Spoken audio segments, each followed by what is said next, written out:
temos a seguinte presentación. Neste caso temos a Fernando Martínez Freiría, que é doutor en bioloxía, un experto de referencia nacional e europea sobre as víboras europeas e do norte de África, e traballa no CIBIO, no Centro de Investigación en Biodiversidade e Recursos Xenéticos da Universidade de Porto. A súa presentación está dedicada a unha das nosas especies ibéricas do ofidio máis interesantes e a máis frecuente en Galicia, a víbora de Seoane, e no seu relatorio pois profundará na bioxeografía, ecoloxía, conservación e tamén na vulnerabilidade ao cambio climático desta especie. Moi ben, moitas grazas pola presentación e moitas grazas á Sociedade Galega de Historia Natural por este convite de presentar aquí o meu esta especie que é a víbora de Seoane que vos vou a presentar nestas xornadas.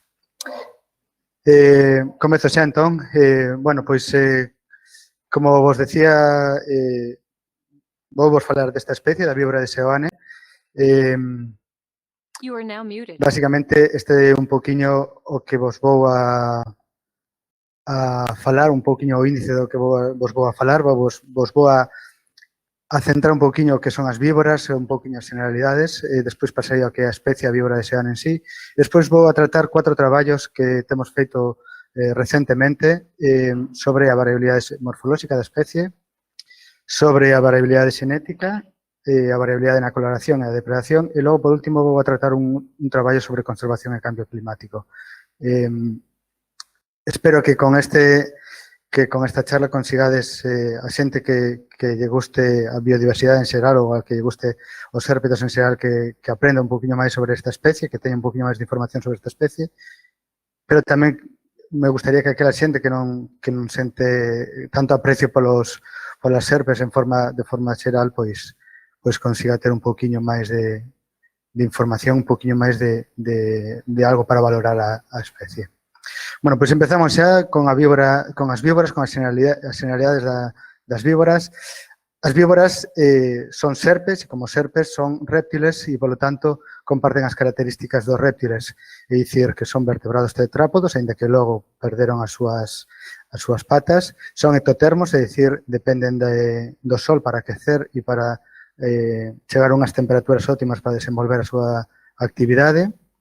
Teñen a pel coberta por escamas, estas escamas sirven para interaccionar con o medio externo e é un exoesqueleto de certa forma rígido e que fai que as serpes para poder crecer e os réptiles para poder crecer teñan que mudar a pel para poder crecer e desenvolver outras actividades.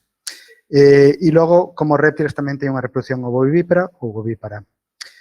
Como vos digo, as serpes son réptiles, agora paso para as serpes. As características como serpes son entón que teñen o corpo alongado e non teñen patas e que ademais son depredadores. Dentro das serpes, as víboras forman unha familia, que son a familia Viperidae, e que se caracterizan por ter un corpo robusto e unha cola curta. Podes ver aquí na imaxe da dereita unha Puffader, unha Vitis arietans, unha víbora bufadora, que podes ver como a cabeza é robusta, como o corpo é ben tamén robusto, e o corpo ata chega hasta aquí e vedes aquí a cola que é realmente moi pequena. A cabeza é ensanchada posteriormente, podes ver aquí 2 exemplos, unha víbora pociñuda e unha víbora de arena cornuda. Vedes que a cabeza é ancha na parte posterior porque as víboras teñen aí aloxadas o que son as glándulas do veneno. As víboras se caracterizan por un sofisticado aparato de dentición, que é a dentición solenoglifa, na que teñen un par de colmillos retráctiles situados na parte anterior da boca. Estes colmillos non están para fora, non están retraídos cando a boca está pechada, pero cando a boca está aberta podedes ver, como pode ser aquí na imaxe, como salen para fora, e estes colmillos están acanalados e están conectados a unha glándula de veneno. Ademais, as víboras teñen pupila vertical, ou a maioría ten pupila vertical. Estas son as características que definen as víboras de forma xeral. As víboras, familia Viperidae, están diversificadas en 3 grupos principalmente, ou 3 grupos basais, que teñen a categoría de subfamilias. O grupo das Acemiops, Acemiopidae, que son basicamente pouco diversificadas e constitúen 2 especies localizadas no sureste asiático. Despois temos un grupo que son as Crotalinae, que son as víboras de cascabel, de forma xeral, que é un grupo que está super diversificado e que ten unhas 230 especies e que están distribuídas por Asia e América. Teñen como características, podes ver varios exemplos aquí en baixo, como pode ser o Crotalus, as Lachesis, as Timeresurus e as Botryechis. Son un grupo que teñen unha característica morfolóxica e fisiolóxica moi importante e que teñen unhas fosetas térmicas. Podes ver, por exemplo, aquí na Botryechis. Estas fosetas se sitúan entre o ollo e as narinas, e estas fosetas son termorreceptoras, de forma que as víboras, este grupo de víboras, ten unha certa visión infravermella. Seguindo con os grupos das víboras, o grupo que máis nos interesa neste caso, nesta charla, vai a ser o grupo das Viperinae, que son as víboras verdadeiras, que non teñen fosetas térmicas, a diferencia do grupo anterior, e que máis ou menos son unhas 100 especies distribuídas en Europa, Asia e África. E, basicamente, dentro deste grupo Viperinae, podes ver na parte dereita tedes un árbore filoxenético onde relaciona e vedes os grupos dentro das Viperinae, das víboras verdadeiras. Vedes unha serie de grupos e vedes que o que máis nos interesa, seguindo con o que máis nos interesa, é o grupo Vipera, que é o grupo de víboras europeas. Ben, o grupo de víboras europeas é un grupo relativamente homoxéneo en cuanto a súa morfoloxía. Son víboras de pequeno ou mediano tamaño que están distribuídas, europeas, quer dicir que están distribuídas eminentemente polo continente europeo.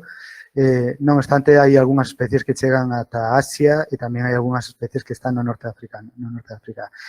Está constituído por 3 grupos principais. Podes ver aquí nesta árbore filoxenética o grupo Pelias, o grupo Vipera 1 e o grupo Vipera 2. O grupo Pelias é o grupo das víboras eurosiberianas. Son aquelas víboras que viven na parte norte principalmente do continente europeo. Algúnas especies chegan incluso a Asia e son aquelas que están adaptadas a aquelas condicións máis frías, máis húmidas. Dentro deste grupo temos especies moi coñecidas como Vipera beus, como a víbora do norte de Europa, da que temos a especie irmán que é a víbora de Seoane. Logo temos outra serie de grupos xa adaptados a zonas de estepa e etc. Por aquí podes ver distintos grupos. Este grupo das víboras eurosiberianas do grupo Pelias é o grupo irmán do Vipera 1, que basicamente son as víboras mediterráneas occidentais, onde temos outras especies como poden ser a víbora fuciñoda ou a víbora áspid, que tamén están presentes na península. O terceiro grupo xa un poquinho máis que irmán realmente a estes outros dous, son as víboras mediterránicas orientais, que son Vipera modites e Vipera trascaucasiana, que están nos Balcáns e na zona de Turquía. Bueno, a especie que nos interesa, como vos digo, é Vipera seoane e podes ver perfectamente o encuadramento desta especie en función das outras especies que temos aquí representadas.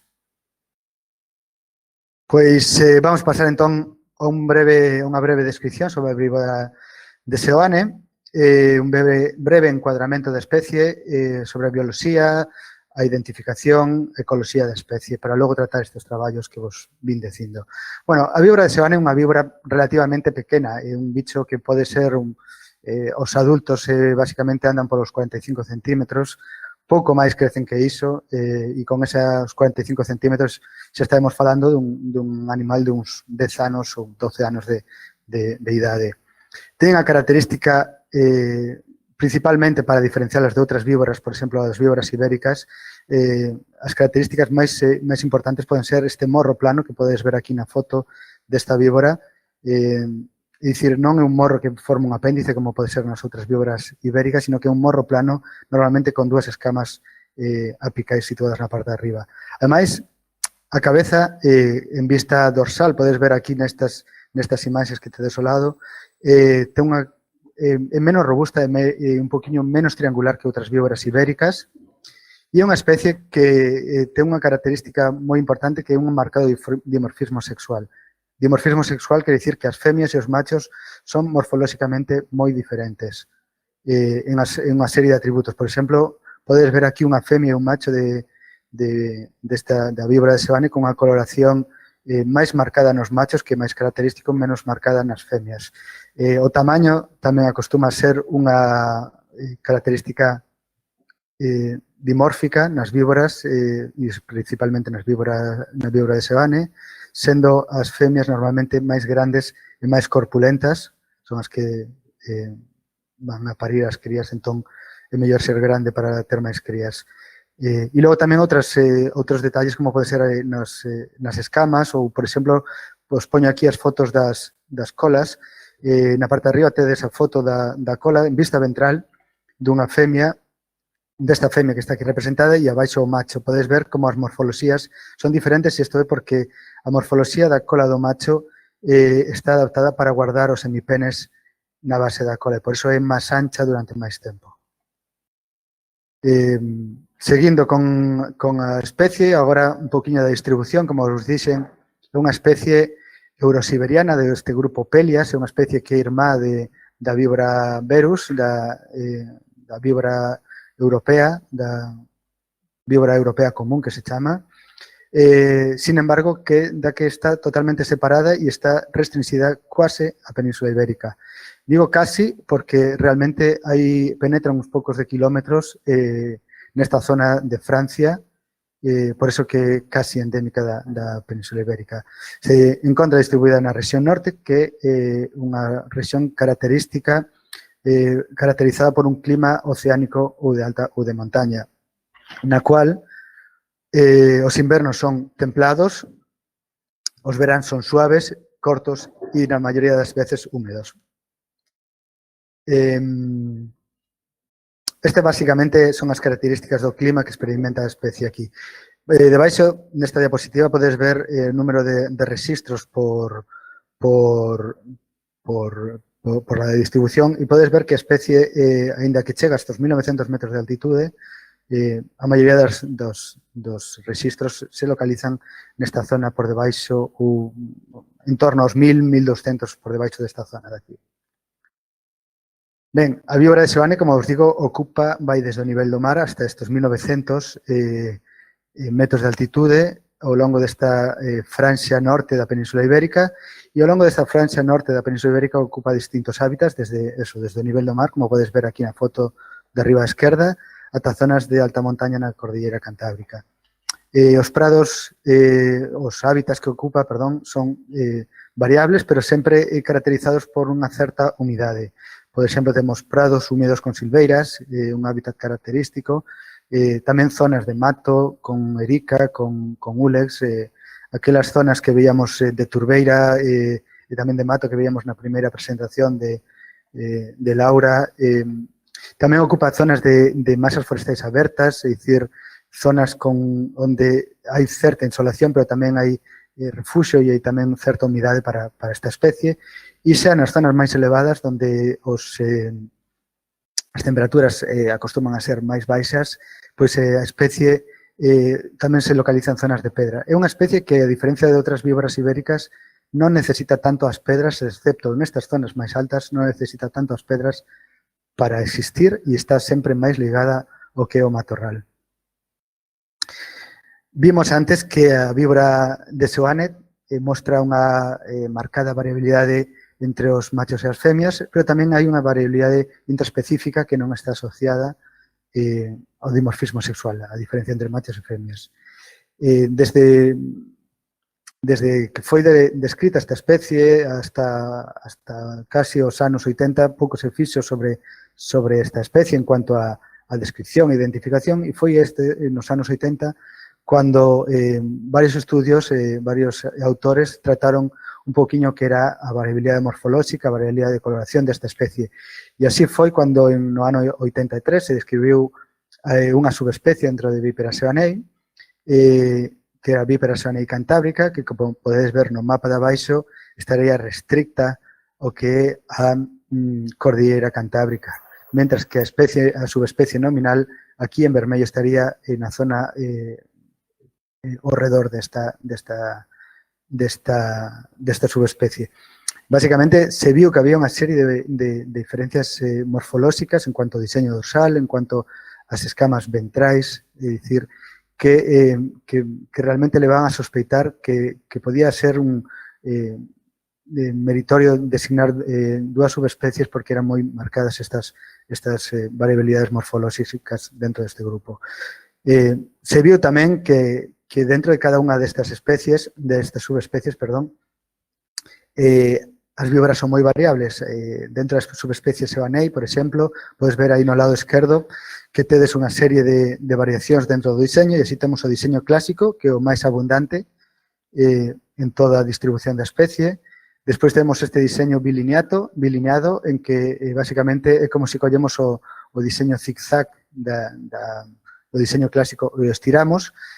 E logo temos este diseño unicolor en que basicamente non temos diseño dorsal e o que aparece é que os animais son ou ben grises ou un tono máis vermello, como podes ver aquí na foto.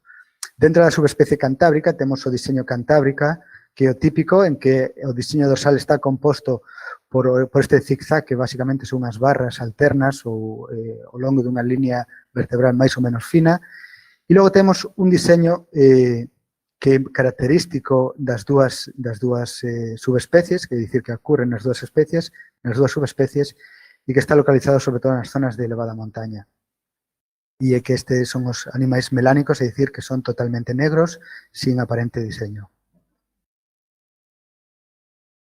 Bueno, ahora pasamos a outra cosa, que outra de descripción da especie, outras características que van a ser un poquinho por en relieve o que son a actividade, ecoloxía trófica, etc. Empezando con a actividade, como vos dixen antes, a víbora de Sevan é unha especie ectoterma e entón vai a depender totalmente das condicións climáticas para desenvolver a súa actividade ao longo do ano. Así, dependendo das poblacións, non é o mesmo unha población que pode estar ao nivel do mar, por exemplo, que unha población que pode estar a 1900 na cordilleira cantábrica, pero temos un rango de actividade que pode ir desde marzo ata outubro, que é cando cesa a actividade da especie. Ao longo desta actividade, a víbora de Sevan, igual que outras especies de víboras e outras especies de hérpetos, vai a ter unha actividade diaria normalmente diurna, que vai a ser de tipo unimodal na primavera e no outono. Podes ver aí que, basicamente, unimodal quer dicir que a actividade se vai centrar nas horas centrais do día, mentras que no verán, cando o calor se apreta un pouquiño, a víbora de Sevan vai estar máis activa na época, nas primeiras horas da mañán e ao final da tarde. Incluso, no verán pode darse certa actividade nocturna, aínda que non é moi frecuente. Unha das actividades, das cousas que ocurren, dos procesos que ocurren durante a actividade das víboras e tamén de outros hérpetos, pero estamos falando da víbora Sevan e vos vou marcar un poquinho cando ocurren estas actividades, é a muda. Mentras que os individuos juvenis e os individuos subadultos poden mudar varias veces ao ano e estas mudas non están marcadas así de unha maneira sincrónica, os adultos van a mudar normalmente 2 veces ao ano e casi sempre en épocas particulares. Así, por exemplo, os machos van a mudar en maio e en agosto, mentras que as femias van a mudar en xuño e en agosto tamén. As mudas, podedes ver esas fotos aí de mudas, son características nas víboras que as especies ou os individuos se van a poner máis oscuros, con este cetón moito máis oscuro, e que este proceso pode durar de 2 a 5 días, depende das condicións. E unha das cousas que é moi evidente é que o ollo se pon desta cor azul, porque o ollo ten unha escama que cubre o ollo como en outras serpentes, e ao final acaban por desprender esta muda despois de uns 5 días aproximadamente. Outra cousa que vai ocurrir durante durante esta actividade da víbora de Seoane é a reproducción. A víbora de Seoane é unha especie polisínica, de forma xeral, que polisínica quere dicir que os machos poden copular con varias hembras.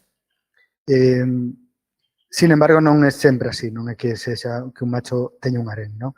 Pero, basicamente, o que ocorre na época de cópula, que a época de cópula principal é en maio, aínda que pode ser que exista, aínda non se sabe ben, unha segunda cópula, unha segunda época de cópula en setembro, pero aínda hai poucos indicios sobre isto. E o que ocorre na época de cópula é que os machos comezan unha actividade frenética. Hai poucos registros sobre a actividade de combate en machos en víbora Seoane, e a foto que vos poño aquí é sobre a víbora Verus, a Vipera verus, que é unha especie irmán, como vistes antes. E, basicamente, o que acontece é que os machos empezan a facer este combate ritualizado en que os dous oponentes o que pretenden é mandar para baixo o adversario. É totalmente ritualizado, non se dañan, e o que gaña de aí, o que sale vencedor desta loita ritualizada, é o que copula con a femia.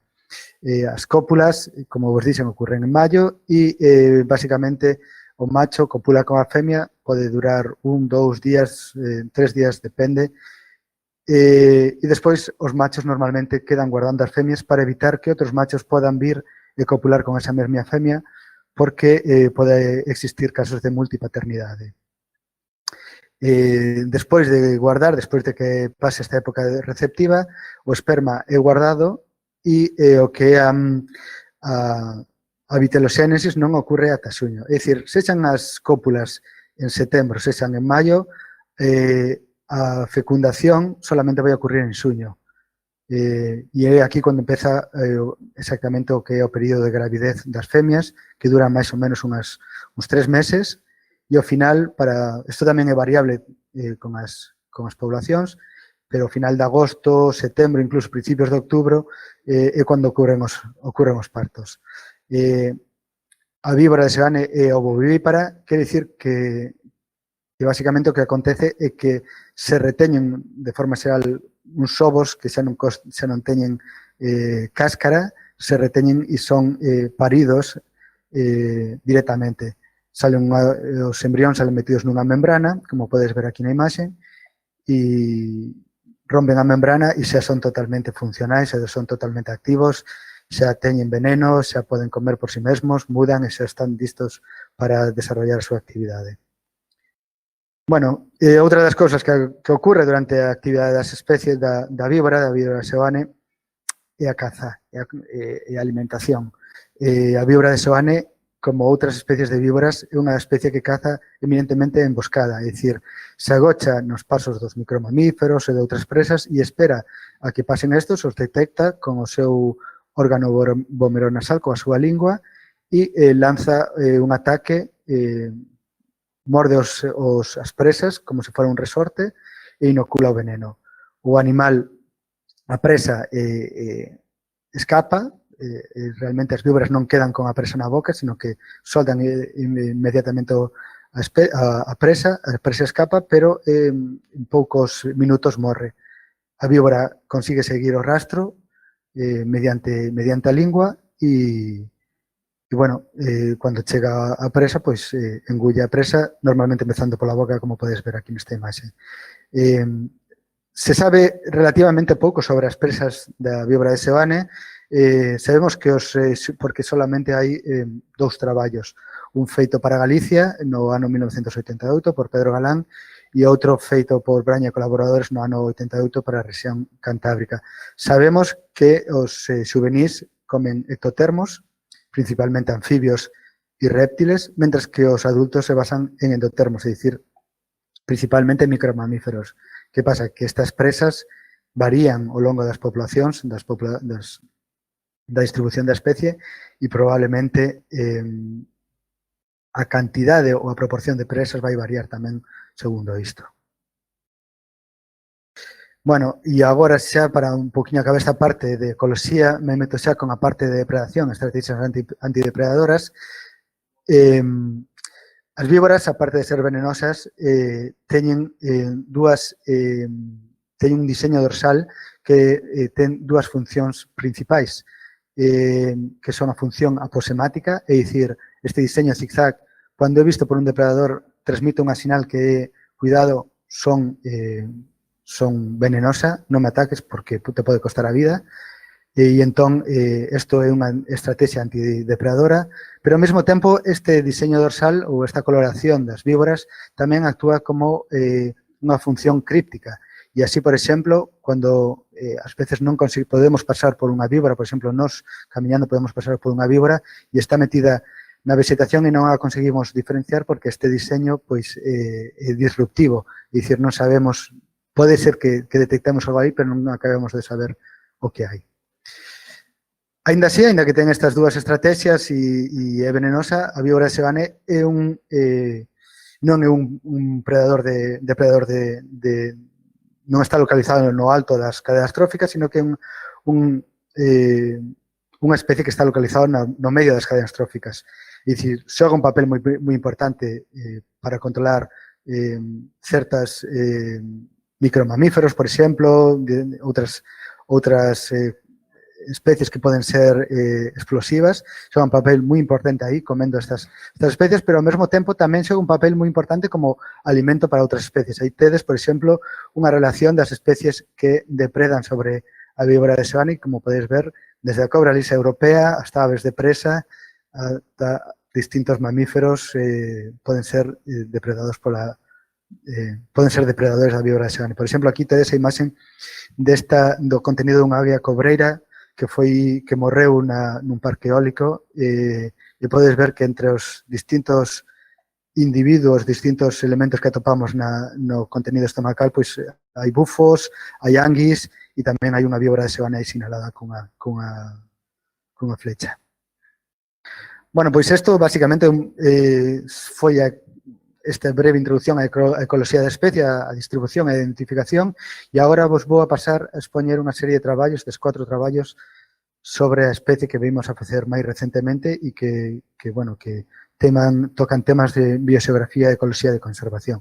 O primeiro é o traballo de variabilidade morfolóxica, un traballo que publicamos no ano 2013 e que basicamente ten como antecedentes pois que a variabilidade morfolóxica, como vimos neses traballos, como vimos anteriormente, a variabilidade morfolóxica foi o que se utilizou para un poquinho facer a sistemática e describir os escenarios evolutivos na víbora de Sebane. Eses traballos dos anos 80 que describiron 2 subespecies e que tamén levaron a descripción de 4 morfotipos e os individuos melánicos dentro da víbora de Sebane.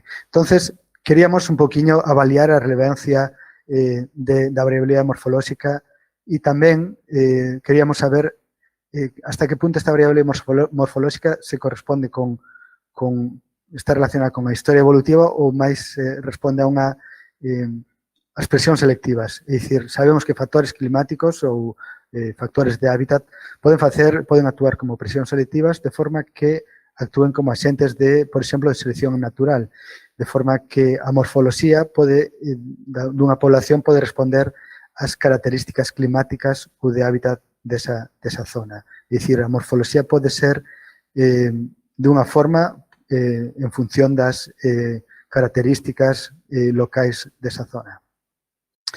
Bueno, con estas dous antecedentes, os obxectivos deste traballo foron reexaminar a variabilidade morfolóxica da especie para identificar patróns de variacións xeográficos, identificar grupos morfolóxicos, e aquí neste aspecto de identificar grupos morfolóxicos tiña vital relevancia un poquinho avaliar as subespecies descritas dentro de Vipera sebanei, es decir, Vipera sebanei e Vipera sebanei cantábrica. E, por outro lado, examinar si existía unha relación entre estes patróns xeográficos e os factores ambientais, para indicar se podía ser realmente que estes factores climáticos estuveran exercendo unha presión selectiva sobre a variación morfolóxica da especie. Bueno, para eso nos dedicamos a medir víboras a diestro e siniestro. Aquí podedes ver a distribución das víboras que medimos, foron un total de 468 víboras. Foron víboras que medimos facendo o traballo de campo, pero tamén unha serie de, tamén visitando coleccións científicas, coleccións como poden ser o Museo de Ciencias Naturales de Madrid, como pode ser o Museo Luis Iglesias en Santiago, como pode ser coleccións de universidade, por exemplo, como pode ser a Universidade da Coruña, a Universidade de Oviedo, da Sociedade de Ciencias de Aranzadi, que teñen vindo a colectar, que é o que se facía antiguamente, colectar víboras e guardalas en alcohol. Por exemplo, aí vedes a imaxe esta de aquí, aí está o tipo da especie, o tipo, o individuo que foi utilizado para describir, o individuo e os individuos que foron utilizados para describir víbora seoane cantábrica. Bueno, pois medimos todas estas víboras, as clasificamos a priori con o seu diseño, como podes ver aí na imaxe, e medimos unha serie de características biométricas e folidóticas. Folidóticas se refire ás escamas. En total medimos 23 rasgos folidóticos para cada un destes exemplares. E despois fixemos unha serie de análisis estadísticos. Unha parte destes análisis estadísticos foron non espaciais, é dicir, daba igual a origen dos individuos, daba igual si o individuo en cuestión viña de Sanabria, daba igual ou se viña do norte de Coruña ou viña de outro sitio. Mentres que outros análisis, que son os espaciais, que foron feitos nun sistema de información xeográfica, tiñan en conta exactamente esa origen dos individuos. E, ademais, logo testamos unha serie de correlacións, testamos os patróns se estaban correlacionados con estes factores climáticos. Paso directamente aos resultados. En cuanto aos resultados non espaciais, encontramos que había unha serie de rasgos que interviñan moito na variabilidade da víbora de Seoane, e estes rasgos eran o número de escamas intercantais máis intrasupraoculares, que tedes aquí representadas.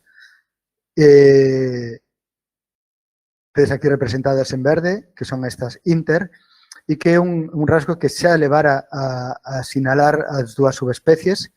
E logo temos outro rasgo tamén moi importante na variabilidade desta especie, da víbora de Seoane, e é o número de escamas ventrais, que son estas escamas que cando si poñemos a cabeza hacia arriba da víbora Seoane, se poñemos a parte ventral hacia arriba, veríamos que están compostas por unha serie de escamas que son as que están directamente en contacto con o chan, con o sustrato, e que son as que permiten ás víboras pois moverse polo sustrato, e que cada unha destas escamas corresponde a unha vértebra. Son basicamente como se foran os pés dos tempés, ¿no? Pero en función escama.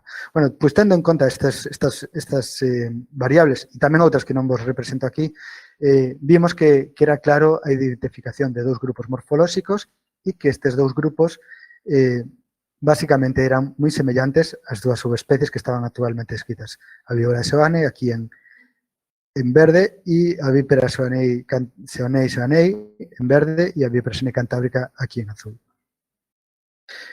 Ben, seguimos con a parte máis espacial en cuanto a que agora tendo en conta como estes rasgos morfolóxicos, como se distribuían no espacio, e podemos ver que estes rasgos morfolóxicos, arriba tedes o número de ventrais, abaixo tedes o número de intercantais máis intrasupraoculares, é dicir, a fragmentación da cabeza.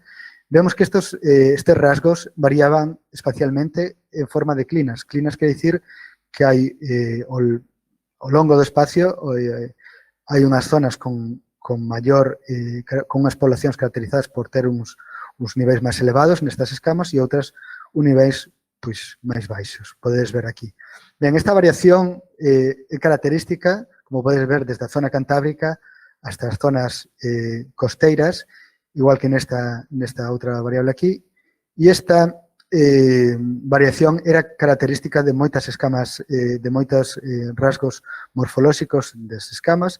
Cando os pusemos todos en conxunto aquí neste análisis, vimos que realmente todas tiñan este patrón de variación desde a cordillera cantábrica hacia o exterior. Cando tiñamos en conta este patrón e buscábamos grupos dentro deste patrón, a solución máis satisfactoria para análise de buscar grupos tendo en conta esta variación morfolóxica era atopar dous grupos, un localizado na cordillera cantábrica e outro localizado no entorno, non? É dicir, volvemos a ter aquí outra vez a subespecie seoanei e a subespecie cantábrica identificadas morfolóxicamente, como podes ver. Despois, buscamos si é dicir, basicamente, estes dos grupos están soportados tanto por estes análisis que non teñen en conta o espacio e tamén por estes análisis que teñen en conta o espacio. Sin embargo, cando buscábamos algunha relación desta variabilidade morfolóxica, destes patróns de variación clinais e tamén nos rasgos de cada rasgo e nos rasgos en todos en conxunto, vimos que esta variabilidade morfolóxica estaba moi correlacionada con a variabilidade climática en cuanto a precipitación e en cuanto a temperatura. É dicir, que hai unha componente ou hai unha indicación a decir que esta variación pode estar relacionada con a variación climática. Por lo tanto, empezamos este traballo querendo identificar a que se debía a variación climática, a variación morfolóxica, e acabamos casi como empezamos, dicindo que hai basicamente dúas hipótesis evolutivas. Por un lado, temos este patrón variación morfolóxico que está correlacionado con factores climáticos e, polo tanto, todo isto apoia que pudo haber unha diversificación adaptativa, unha plasticidade, é dicir, hai unha forte presión dos factores climáticos, dos hábitats, para que as víboras teñan esta morfoloxía. Sin embargo, por outro lado, a existencia destes dous grupos morfolóxicos de Vipera seoanei, que representan Vipera seoanei e Vipera seoanei cantábrica, suxire que pudo existir un aillamento das poblacións e que, basicamente, as dúas especies serían válidas e que pudo ocurrir un factor histórico e que estas poblacións posteriormente se expandiron e actualmente están en contacto. Ben, en función desto, estas dúas hipótesis non son exclusivas, é dicir, poden ocurrir as dúas a vez e pode ser unha ou pode ser outra ou as dúas a vez. E para testar isto, a mellor forma é pasar un poquinho para ver se hai un factor de historia evolutiva na variabilidade morfolóxica, pois decidimos estudiar a variabilidade xenética da especie. Isto foi un traballo que publicamos no ano 2015 e basicamente temos como antecedentes, como podes ver aí, pois estes dous grupos descritos dentro de estas dúas subespecies descritas dentro de Vipera seoanei, pero ao mesmo tempo tamén temos estes 4 morfotipos, se vos lembrades, o morfotipo clásico, o morfotipo bilineata, o morfotipo uniforme, o morfotipo cantábrico e logo temos estes animais melánicos. E, basicamente, queríamos testar tamén se estes morfotipos e estas subespecies tiñan un fundamento histórico, é dicir, un fundamento evolutivo en cuanto a historia evolutiva. Para testar isto, pois eso, analizamos o ADN mitocondrial, como veredes máis adiante, en un contexto en que sabemos que as oscilacións climáticas, por exemplo, as do Pleistoceno, que son os últimos 2,5 millóns de anos, estuvieron caracterizadas, estas oscilacións climáticas estuvieron caracterizadas por eso, por subidas e baixadas de temperatura moi drásticas. Isto ocorriu ao longo de 2,5 millóns de anos. Estes períodos moi quentes, períodos moi fríos, que hubo estas glaciacións, hubo estas expansións do xeo que cubriron moitas zonas do globo e principalmente, como podes ver aí, o norte de Europa. E sabemos que se ten comprobado en multitud de especies que estas oscilacións climáticas o que fixeron é que os ancestros das especies os obrigaron a se retraer na distribución. Moitas veces... 10 minutos. 10 minutos? Ui, ok. Moitas veces estas restraccións levaron a diversificación da especie. Bueno, entón, o que aquí tratamos foi un poquinho estudiar a diversidade xenética da especie, un poquinho relacionar os patrones xenéticos da especie, un poquinho estudiar a historia evolutiva da especie. Para iso, fixemos unha combinación de análisis xenéticos filoxeográficos con ADN mitocondrial, tedes aí as mostras utilizadas que corresponden aos distintos subespecies e as distintas morfotipos, e tamén utilizamos os modelos ecolóxicos. Bueno, en cuanto a resultados, vimos que básicamente que a víbora de Seoane era irmá de Vipera verus, tal como esperábamos, pero que é unha especie que se diversificou moi recentemente sin dar unha estrutura moi marcada. Esta estrutura, en vez de verla con unha árbore filoxenética, se ve mellor con unha rede de haplotipos onde representamos a variabilidade xenética de distancias que hai entre estes haplotipos. Os haplotipos son como de variables son cada unha das amostras. Por exemplo, temos haplotipos, podes ver aquí haplotipos como o número 1, que corresponde con 5 individuos que están distribuídos que son similares a estes individuos de aquí e a estes de aquí. O número 3, por exemplo, que son estes individuos de aquí. O número 16, que é máis abundante, que son individuos de aquí. E ben, cando vemos estes haplotipos e esta distribución e o vemos en función da coloración, vemos que non hai un haplotipo único que dé para, ou basicamente vemos que os distintos morfotipos veñen todos dun mesmo haplotipo. É dicir, non hai unha sinal forte para que estes, tanto as subespecies como as variacións, como os morfotipos, teñan unha historia evolutiva separada. É dicir, non hai un fundamento para decir que estas subespecies podan ser válidas. Seguindo un pouquiño con a historia evolutiva da especie, vimos que cando interpolábamos estas distancias xenéticas, vimos que a especie ten unha distancia, había máis distancia xenética entre as poblacións de aquí, é dicir, estas poblacións de aquí tuveron máis tempo para evolucionar, mentras que nas poblacións máis orientais eran as distancias xenéticas entre elas eran máis baixas. O mesmo pasaba con a diversidade. As poblacións occidentais eran máis diversas, mentras que as orientais eran menos diversas, o que levaba a apoiar un pouquiño a que existiu un refuxio nesta zona occidental que despois se expandiu hacia o lado oriental.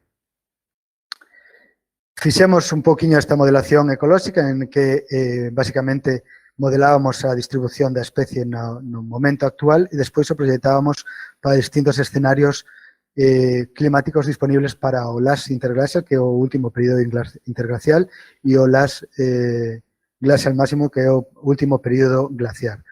Proyectamos o nicho da especie para estes períodos e vimos basicamente que nos períodos quentes, no último período quente, hubo unha reducción moi dramática da distribución da especie, mentras que no último período glaciar hubo máis ben unha expansión.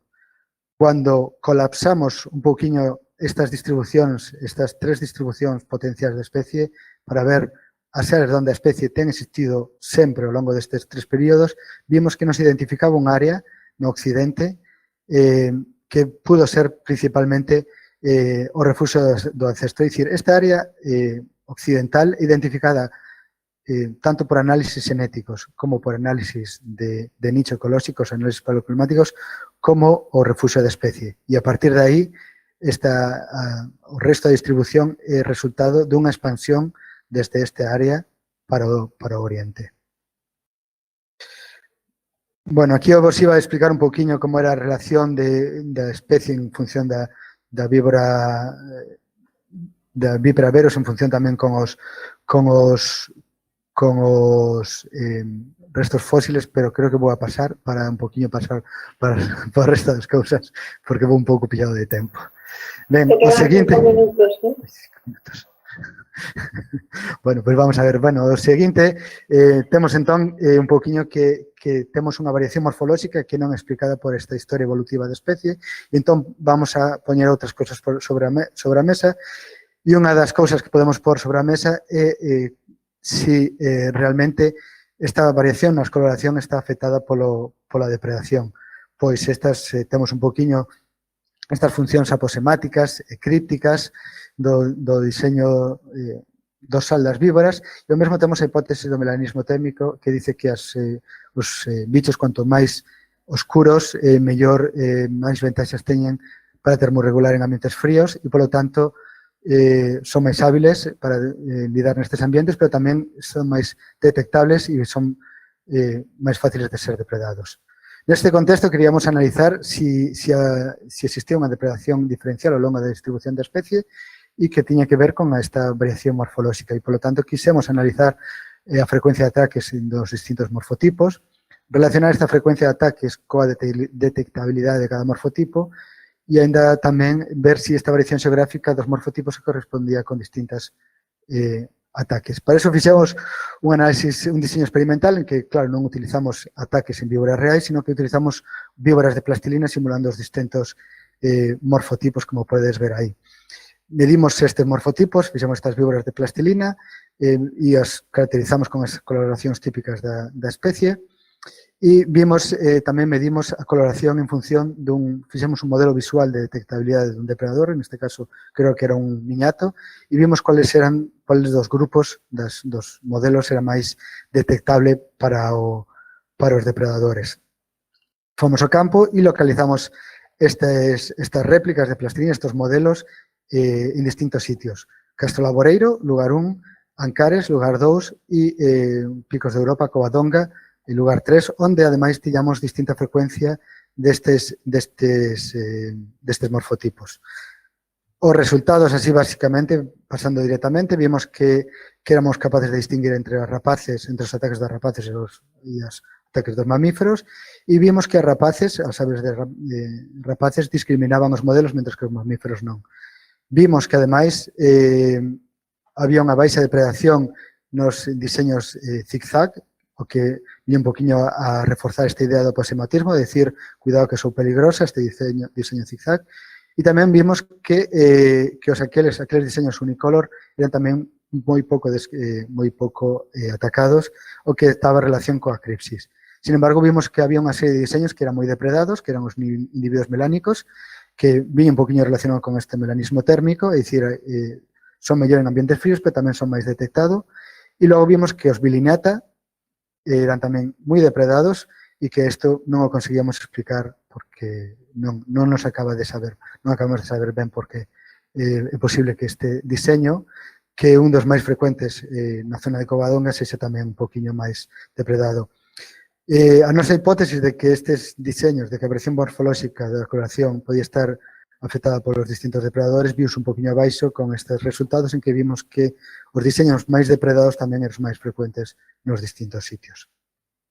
E xa, finalmente, pasando xa a parte de conservación e cambio climático, así como antecedentes, bueno, sabemos que os hérpetos, as especies están afectadas por unha serie de factores antropoxénicos, entre os que están a destrucción e perda de hábitat, urbanizacións, incendios, agricultura intensiva, morte, pode ser por atropelamentos, tamén pode ser por intencional, no caso das víboras, por a súa aversión e tamén por temas de superstición, como ocurre con a víbora fociñuda en Portugal, por exemplo. Tamén un factor é a captura ilegal por terrariofilia, que moitas veces, ou no pasado, sobre todo, diezmou poblacións, por novas enfermedades emerxentes, como poden ser os fongos ou fidomicetes ofidícola, que está diezmando as poblacións non solamente en Norteamérica e parece que tamén aquí, e tamén o cambio climático que está alterando os nosos hábitats totalmente.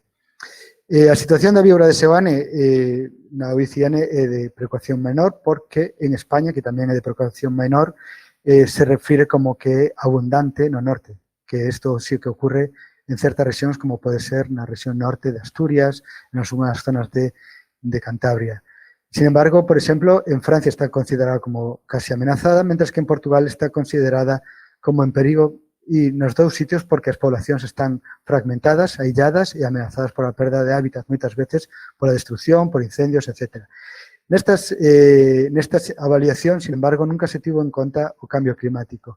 Mentres que había un traballo feito no 2010 que decía que preveía que para a víbora de Seoane se iba a perder totalmente os hábitats climáticos no ano 2020, cousa que vemos que non ocorreu, nós quixemos entón un poquinho ver esta vulnerabilidade da especie ao cambio climático. Fixemos un traballo no ano 2016 tendo en conta modelos ecolóxicos proyectando para o futuro con escenarios de cambio climático para ver a reducción dos hábitats potenciais, pero con unha escala máis fina que o traballo feito no ano 2010 e tamén tuvemos en conta a variabilidade xenética da especie. Directamente para os resultados, arriba tedes os resultados do modelo feito, este caso foi no ano 2015, no que partimos en que a distribución é total, 100% de distribución, 100% de área, e que a variabilidade xenética, a diversidade xenética tamén é total. Cando proyectamos este estes hábitats, estes requerimentos climáticos para o futuro, vemos que se reducen dramáticamente un 27%, quedando un 27% no ano 2050 e quedando un 4,7% no ano 2080, e isto afecta principalmente a estrutura xenética, un 80% e un 34% nos respectivos anos, e vemos que leva a cabo unha reducción moi grande tanto da diversidade xenética como da distribución da especie. Isto, claro, non é real porque hai outros factores que poden intervir aquí, pero o que nos leva a decir é que existe unha vulnerabilidade moi alta para a especie como o cambio climático e que hai unha serie de poblacións que, aínda que hai unha serie de poblacións que son máis vulnerables que outras. E así, por exemplo, podemos ver como as poblacións do suroeste da Península Ibérica son moi vulnerables a perda ou cambio climático. Unhas poblacións que xa de por sí son as máis, dentro da escasa variabilidade xenética da especie, a escasa diversidade xenética, son as máis diversas e son as máis vulnerables para o cambio climático. Actualmente estamos traballando en propostas para reflexar isto un pouco mellor e así, a nivel global, fixemos unha proposta para a IUCN para cambiar o Estatuto de Conservación o nivel de amenaza para a víbora de Seoane a nivel, como vos digo, a nivel global, de preocupación menor para case amenazada, tendo en conta a súa área de distribución, o aillamento das poblacións e estes efectos potenciais do cambio climático. Ao mesmo tempo, hai 2 anos, xunto con intervención tamén de outras asociacións, como a Sociedade Galega de Historia Natural, fixemos unha avaliación das especies que estaban no catálogo galego de especies amenazadas en cuanto aos sérpetos e vimos un poquinho a propoñer, ou estamos intentando propoñer, que as poblacións de Pontevedra da víbora de Seoane, polo menos estas poblacións sean consideradas vulnerables e se faga algo, polo menos que aparece no catálogo galego, que é a estrategia que temos nós, a única ferramenta como galegos que temos para proteger as nosas especies. E, bueno, e aquí, perdonad por esta parte tan así, tan rápida, tan así, contaba ser máis rápido e máis dicindo as cousas de unha forma mellor, espero que polo menos vos servira para algo esta presentación, de decirvos que tamén estamos actualmente eu e os meus colaboradores facendo moitos traballos con venenos, con variación morfolóxica, con outras cousas, con ecoloxía, diversidade xenética tamén da especie e conservación da especie, a víbora de Seoane, e que vamos a ver como vai estas cousas no futuro e xa solamente terminar con os agradecementos e nada máis.